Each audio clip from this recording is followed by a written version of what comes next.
Hermano, los saludo en el nombre de nuestro Señor Jesucristo y confiando que el Todopoderoso los cuide, los bendiga y que no aparte su mano sobre cada uno de ustedes y de sus hogares. Es una bendición para mí compartir la palabra a través de este medio y espero que también sea de bendición para todos y cada uno de ustedes. En este día vamos a continuar con los temas que hemos estado viendo durante este tiempo. Son temas que los vemos a través de nuestra escuela dominical, son temas de discipulado. El tema principal que hemos estado viendo, y mis otros hermanos ya han compartido 2 temas anteriores, es el tema principal, lidiando con las emociones. El día de hoy vamos a tratar el tema abrazando el gozo. Ustedes ya han visto o probablemente han tenido la oportunidad de verlo a través de este medio, a nuestros otros hermanos compartiendo el tema, uno de ellos llevando el duelo, y el otro, el tema que ya también se vio, que es el número 2, encauzando la ira. El día de hoy vamos a continuar con esto y vamos a ver, como vuelvo a repetir, abrazando el tema. Para poder centrarnos en este tema, tenemos 2 pasajes bíblicos muy importantes que vamos a leer el día de hoy. Los invito a cada uno, si tienen sus Biblias, puedan abrirlo en Salmos 95, versículos del 1 al 3. Y el otro pasaje es Lucas, el Evangelio de Lucas, capítulo 2, versículos del 4 al 14. Antes de empezar con la clase y con la lectura de la palabra, vamos a ir en oración para que sea el Espíritu de Dios llevando esta palabra, que el Espíritu de Dios los anime, los reconforte donde se encuentren y que la palabra sea de bendición para cada uno de ustedes. Gracias, Padre, gracias por esta oportunidad, la oportunidad que nos das, Padre, un día más de vida en este tiempos difíciles.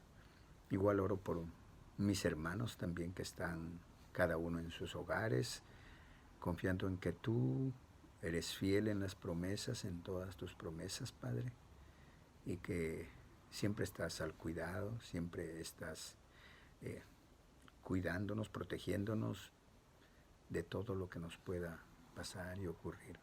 Es la promesa para tus hijos, Padre, y nosotros te creemos y sabemos que eres fiel en todo lo que tú has escrito y has dicho para cada uno de nosotros, Padre. Esta mañana vamos a compartir el tema abrazando el gozo. Queremos que tú seas el que realmente dirija todo este tema, que tú seas hablando a través mío, Padre, y que solamente sea un instrumento más en tus manos, Padre. Te oramos, Padre, así en el nombre de tu Hijo, nuestro Señor Jesucristo. Amén y amén. Bien, hermanos, vamos a empezar el estudio de hoy y voy a leer la primera lectura de Salmos 95 del 1 al 3 y vamos a conversar un poco respecto a esta parte. El capítulo o el título de este capítulo dice Cántico de alabanza y de adoración. En versículo 1, venid, aclamemos alegremente a Jehová, cantemos con júbilo a la roca de nuestra salvación. Lleguemos ante su presencia con alabanza, aclamémosle con cánticos, porque Jehová es Dios grande y Rey grande sobre todos los dioses. El tema central o la idea central de esta clase o de este estudio es: podemos sentir mucho gozo porque Cristo salva. Acabamos de leer el Salmos 95, los primeros 3 versículos, Y nosotros ya de antemano sabemos que gran parte o básicamente los salmos son de adoración, de alabanza, y este es uno de ellos. En esta lectura podemos observar que nos invita a una adoración la cual no es una adoración vacía ni emocional. Nosotros, o como creyentes, adoramos a Dios por lo que Él es, por su carácter, porque es un Dios todopoderoso, por su fidelidad, misericordia. Esa es la razón de nuestra adoración.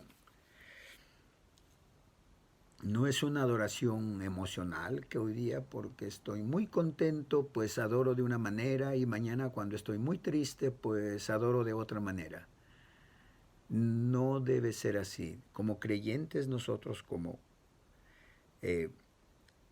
salvos ya por ese regalo que Dios nos dio de la salvación, nosotros tenemos ese gozo del cual estamos hablando. Entonces, este salmo nos invita a esa adoración, a una adoración consciente, a una adoración hacia Dios. Aquí en esto también podemos, en estos versículos, esa invitación que hace decir, venid y aclamemos alegremente a Jehová. Hace una invitación y se puede observar o concluir de esta lectura que estamos viendo que el salmista está lleno de gozo. Pero la pregunta sería, ¿por qué está lleno de gozo? Él está muy contento, gozoso. ¿Por qué? Porque él ha puesto su confianza en Dios, en ese Dios verdadero, en el Dios único del cual nos habla. Dice, porque Jehová es Dios grande y Rey grande sobre todos los dioses. Nosotros sabemos que existen muchos dioses, entre comillas, dioses que hemos creado, que el ser humano ha hecho imágenes y creen que es ese Dios, pero nosotros sabemos y creemos en un Dios verdadero que está vivo, que está presente y por el cual le adoramos a Él. En este término de la alegría y el gozo, un poco que quizás no sea muy claro, la diferencia, se parecen muy similares la idea en el lenguaje, pero hay personas que han podido encontrar o han hecho una diferencia y pues me llamó mucho la atención, me gustaría compartirlos, no es mi definición, pero me parece que aclara mucho. Algunos han definido la alegría como una expresión natural del ser humano, una emoción del ser humano. Y el gozo lo han definido o lo entienden como un estado de deleite y bienestar que resulta de conocer y servir a Dios de corazón.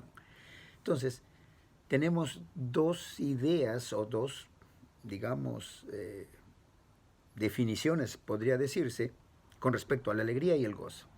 Entonces vemos que el gozo realmente viene cuando nosotros conocemos a Dios, cuando nosotros hemos aceptado a Cristo, el Espíritu de Dios viene a morar en nuestros corazones y por lo tanto ese conocimiento, ese regalo de la salvación que Dios nos ha dado, nos trae el gozo, viene a brotar de nosotros ese gozo que solamente Dios nos los puede dar, el conocimiento de Él. De eso se trata. Por eso que en este salmo vemos que el salmista está contento, gozoso, dice. ¿Por qué? Porque él ha confiado en Dios, en la roca, dice, ¿no? En la roca de su salvación. Entonces, nosotros de igual manera, nosotros estamos contentos y gozosos porque conocemos a Cristo, hemos aceptado a Él como nuestro Señor y Salvador y confiamos en Él. Y esa es la razón de nuestro gozo. del cual vamos a continuar hablando también sobre esta parte. Esta es una parte introductoria de ver cómo la adoración es una parte importante dentro de este gozo. Es la adoración consciente que hacemos hacia Dios y no una mera emoción, una emoción pasajera que podremos tenerlo también. Vamos a leer el siguiente pasaje que, como habíamos visto, son dos partes, el de Lucas. Pero antes de empezar con el otro pasaje, aquí en esta parte donde en el Salmo está explicando o dando una alabanza, una adoración hacia Dios, podemos sacar algunas ideas muy concretas que tenemos o debemos tener ese gozo como hijos de Dios, como creyentes en Él, porque tenemos una salvación asegurada. Nosotros creemos que nuestra salvación es segura. Y aquí lo compara con una roca inamovible, una roca que no va a cambiar. Y el regalo que Dios nos da, porque es un regalo inmerecido la salvación, también es una salvación segura. También debemos estar contentos o tener ese gozo del cual estamos hablando, porque sabemos que Dios recibe nuestra adoración sincera, porque hemos entendido que Dios es el todo para nosotros. Por lo tanto, esa adoración sincera se da como resultado de que nosotros creemos en Dios, que tenemos fe y esperanza en lo que Dios y en lo que Dios ha dicho y sus promesas, como creyentes en Él.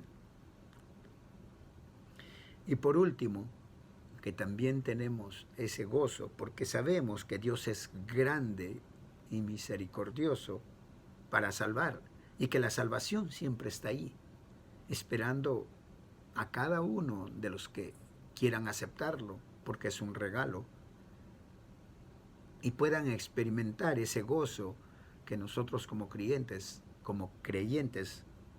lo estamos viviendo.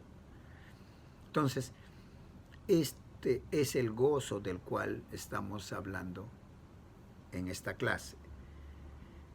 Ahora vamos a leer Lucas para ver cómo continúa este gozo. Vamos a leer Lucas capítulo 2, versículos 4 al 14. Voy a leerlo. El título de este capítulo es Nacimiento de Jesús. Y José subió de Galilea, de la ciudad de Nazaret, a Judea, a la ciudad de David, que se llama Belén, por cuanto era de la casa y familia de David, para ser empadronado con María su mujer, desposada con él, la cual estaba encinta. Y aconteció que estando ellos allí, se cumplieron los días de su alumbramiento, y dio a luz a su hijo primogénito, y lo envolvió en pañales, y lo acostó en un pesebre, porque no había lugar para ellos en el mesón. Versículo 8. Había pastores en la misma región, que velaban y guardaban las vigilias de la noche sobre su rebaño. Y he aquí se les presentó un ángel del Señor, y la gloria del Señor los rodeó de resplandor, y tuvieron gran temor. Pero el ángel les dijo: no temáis, porque aquí os doy nuevas de gran gozo, que será para todos, para todo el pueblo. Que os ha nacido hoy en la ciudad de David un Salvador, que es Cristo el Señor. Esto os servirá de señal. Hallaréis al niño envuelto en pañales, acostado en un pesebre. Y repentinamente apareció con el ángel una multitud de las huestes celestiales que alababan a Dios y decían: gloria a Dios en las alturas y en la tierra paz, buena voluntad para con los hombres. Amén. Como hemos leído este pasaje de Lucas, el Evangelio de Lucas, el cual narra el nacimiento de Jesús. El nacimiento de Jesús que estaba ya profetizado hacía muchos años en el Antiguo Testamento, podemos leerlo, y venía a cumplirse lo que Dios había prometido en este tiempo. Aquí narra el proceso, cómo ocurre el nacimiento de Jesús, cómo Dios, en su infinito poder, hace que la profecía se cumpla. Y para esto, definitivamente que usa, como siempre lo hace, a personas, en este caso usa al Imperio Romano, que era el imperio poderoso de la época, y que tenía, digamos, como súbditos a los israelitas del tiempo, los judíos. Por lo tanto, el gobernante del momento llama a un empadronamiento y hace que la población se mueva de un lugar a otro, a los lugares donde habían nacido originalmente y donde debían empadronarse. Entonces, en esta parte de la historia vemos cómo José y María, ya encinta, tienen que ir a cumplir con el mandato del gobernador de la época, a empadronarse. Sabemos por las profecías que nos iban a hacer un Salvador. Inclusive se sabía la ciudad, que era Belén, o el pueblo en este caso, y la profecía debía cumplirse. Entonces, Dios haciendo todo este proceso, todo este movimiento, diríamos así, para cumplir con lo que Él prometió. Por eso sabemos que Él es fiel, Él hace lo que dijo, lo va a hacer y va a cumplirse su palabra fielmente.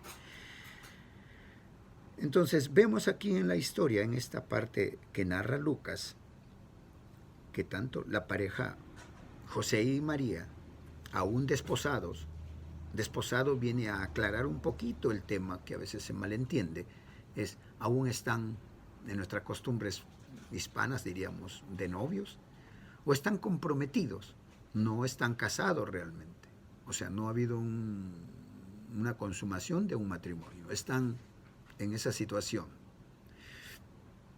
Entonces ellos vienen hacia la ciudad donde sabemos que iban a ser. Ellos vienen, dice, hasta Belén. Saliendo, ellos subió de Galilea, vivían en Galilea, subió de Galilea a la ciudad de Nazaret, a Judea, a la ciudad de David, que se llama Belén, por cuanto era de la casa y familia de David. Ellos eran descendientes de esa familia, descendientes del rey David, de una clase real, noble. Y se cumple la profecía porque dice que de la raíz de David iba a ser. Entonces, toda esta parte él lo narra para hacer hincapié a lo que ya se sabía. Sus padres, en este caso José y María, eran descendientes de una nobleza que ya había pasado muchos años, alrededor de 500, 600 años, que no la dinastía de David ya no gobernaba más, pero sus descendientes seguían perteneciendo a esa raíz.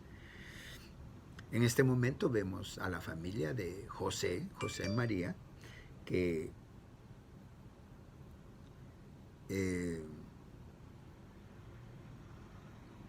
son unos ciudadanos comunes y corrientes, no tenían un rango o una economía muy importante para decir, eran como un poblador más del momento.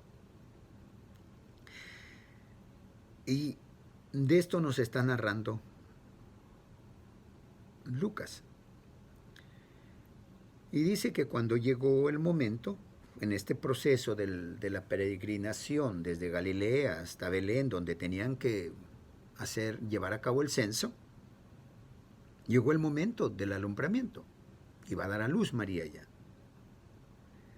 Entonces llegan al lugar como dice la historia, no encontraron posada. El mesón estaba lleno, dice, y tuvieron que buscar un lugar. Entonces, Dios da luz allí y dio a luz ahí a su hijo primogénito y lo envolvió en pañales, dice la Biblia, en el versículo 7, porque no había lugar para ellos en el mesón. Al no encontrar ellos hospedaje, el mesón se sobreentiende que es como un hotel pequeño o un hospedaje, como queramos llamarlo. En el momento no encontraron. Todo lo que encontraron era un espacio, aparentemente un lugar donde podían guardar, ellos cuidaban de sus ovejas principalmente, o cabras, y nos dice que el niño nació, lo van a encontrar o nació en un pesebre. Ahí lo cuidaron. El pesebre viene a ser, digamos, el lugar o donde las ovejas o los alimentaban los pastores alimentaban a sus ovejas. Era como un comedero para ovejas. En ese lugar es que cuando nace Jesús, ese lugar que le sirve como cuna, diríamos así. Entonces, Jesús nace en esas condiciones, que también ya la Biblia lo había dicho. Él iba a ser el Salvador del mundo, era el Rey de Reyes, Señor de Señores, pero Dios había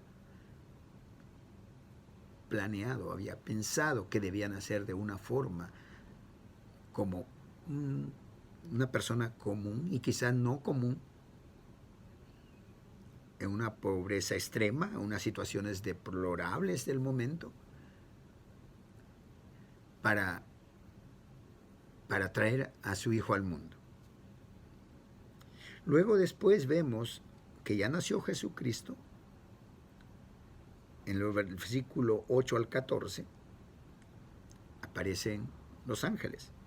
Los pastores, dice, había pastores en la región que velaban, que cuidaban de su ganado, y se les apareció un ángel. Los pastores reciben esta visita del ángel. Un ángel del Señor que se revela con resplandor y gloria. Motivo de la aparición, ellos se asustaron, me imagino, temieron que está pasando, algo inusual estaba ocurriendo. Pero el ángel les da el anuncio del Señor que ha nacido un Salvador, que es el Cristo el Señor, le dice. Y les da una pista, digamos. Los pastores reciben una señal para poder ir a verlos. Dice, ¿cuál era la señal? Dice, hallaréis al niño envuelto en pañales, acostado en un pesebre. Esa era la señal para que ellos fueran a ver al niño. Y de repente, dice, apareció con el ángel una hueste, es textualmente lo que dice la Biblia, una multitud de las huestes celestiales que alababan a Dios y decían, gloria a Dios en las alturas y en la tierra paz, buena voluntad para con los hombres. Aquí vemos cómo Dios cumple con su promesa, con lo que Él había dicho, y nos regala al Salvador del mundo. Él es nuestro gozo, Él es nuestra alegría. Y ahora, en este tiempo muy cercano a las Navidades, lo recordamos ese nacimiento, recordamos esta historia que les acabo de contar, o quizá lo hemos visto en algunas películas de Hollywood. Pero hay un mensaje, sí, un mensaje muy importante, y es el gozo que debemos tener, porque nosotros, como empecé diciendo, ese gozo de la salvación, este mensaje que trae hacia los pastores, el mensaje del Evangelio que ha nacido, el mensaje que debemos compartir a los que no saben, no conocen de Cristo. Compartir ese gozo del cual nosotros hablamos y del cual nosotros podemos compartir a través de nuestro testimonio, de nuestra vivencia, donde nos encontremos. Entonces, este es el motivo y el gozo del cual hablamos. El gozo que todos debemos tener, que todos estamos felices y contentos por ser salvos. Y en estas fechas navideñas o muy cercanas a la Navidad, compartir ese gozo. Y compartir el gozo es compartir el Evangelio, compartir esas buenas nuevas que todos los seres humanos deberíamos saberlo, deberíamos escucharlo. Como un punto adicional o aparte a este tema, hemos visto que en nuestra iglesia estuvo llevando la semana que pasó una reunión por el enfoque global, que tiene que ver con las misiones, que tiene que ver con llevar el Evangelio y llevar estas buenas nuevas. Ese es el trabajo que hace la iglesia, que hacemos cada uno de nosotros de una u otra manera. Y sabemos que es una bendición que Dios está en esto. Y pues bien, los animo a cada uno de ustedes, si tienen la oportunidad que Dios les dé de poder compartir este Evangelio en estas Navidades, puedan volver a recordarlo en familia. Sabemos que las reuniones van a estar un poco restringidas por el momento en que estamos pasando, pero siempre hay una oportunidad, quizás sea por teléfono o quizás sea por este medio, de poder compartir esas buenas nuevas. Es el gozo, ese gozo que debe caracterizarnos a cada uno de nosotros como creyentes. Hermanos, esto ha sido el tema que me tocó compartir el día de hoy. Les doy gracias a cada uno de ustedes y a Dios primeramente, porque Él permite que podamos hacer esto. Nos regala un día más de vida, de salud, y que todos nuestros hermanos sea de bendición también, que si alguno de ustedes está pasando momentos difíciles, que confíen en Dios. Él es la roca de nuestra salvación, Él es fiel y va a cumplir sus promesas. Que no desmayen, que se animen en el momento donde se encuentren. No sabemos, hay personas ahora muy contagiadas con el COVID, que es una enfermedad del cual estamos ahora padeciendo en este momento. A todos y a los que les ha tocado vivir esa experiencia no muy grata, no muy buena, o algún familiar que esté pasando por esa dificultad, que estemos orando, que nos hagan saber para poder compartir también en oración, ponerlo ante Dios, que Dios los siga cuidando, los siga protegiendo. Pues bien, por el día de hoy, esta es la clase. No va a haber oportunidad quizás de compartir con ustedes ya la Navidad, así directamente, pues les doy un deseo que esta Navidad sea de bendición, que sea de armonía y de paz en cada uno de los hogares de ustedes, y que Dios el Todopoderoso pues les colme de bendiciones y que les dé mucha más, les dé salud, les dé mucho gozo, paz en sus corazones en estos momentos. Que Dios los bendiga y me despido así.